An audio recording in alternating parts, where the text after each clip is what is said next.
अरे कैसे लगे सातपुरा पड़ोते सातपुरा पहाड़ तुम्हें फिरो हे जहा मैं थकवा जाए गया अरे हे जहा मुझे तू आप तो थकवा नहीं हाँ अरे हे जहा आज काल मुले खाई खाइला को फिरेला है मैंने थोड़ा समय पहला है काल मुले खाई ले आपको खाई ले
हे जहा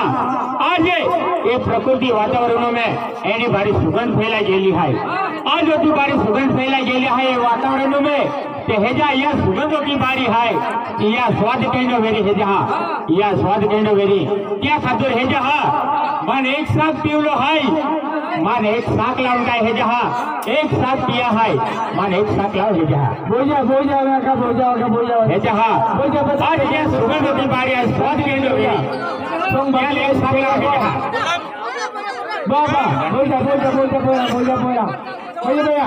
बोझा मेरा बोझा का बोझा 33 कोटी आगे बोझा खा खेलवे जा वाह वाह वाह शांति भाई बोझा बोझा बोझा बोझा हे जहा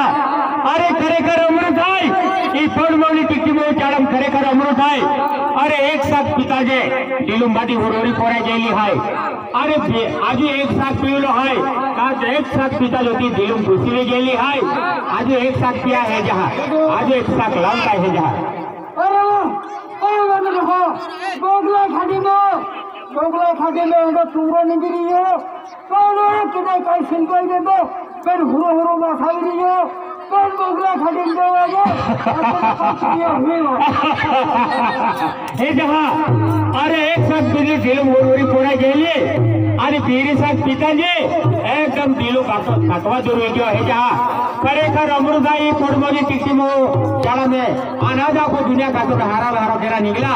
चल यार नाव दे दो आपको होरो तेने हे जहा आज अमृत वस्तु आपको बनावे आज अमृत वस्तु होरो बनावे आपको तेने मनवी लोग ई दुनिया ई होरल जेर ने बनावी टाके ओज मान विचार आवी रहेलो हाय क्या खातर हे जहा आज जो होरो है वो तुमड़ाम सवली आपो हो आणि साथ पुढे जंगल पहाड़ आपो जाता कहे फिरा ते एक साथ पी ले हो आने अगला चाली जाओ पहले होरो है कि यार तुमड़ाम सवली हो काले पूत ने पारे पूते पिया खिनाला पेंचे गुड़गे फोड़ी निगे गेला है पेन जो होरो रेलो है कि होराला पु तुमड़ाम सवलेलन काय है चाल है ये हम माय है ये बोल दादा ये फरला माय है बोल दे नाम देखा तो दाई हमर वाले माय जाओ आप बोलो कंटिन्यू बोले सब बाकी से तो बगल है हमले ओ बाबा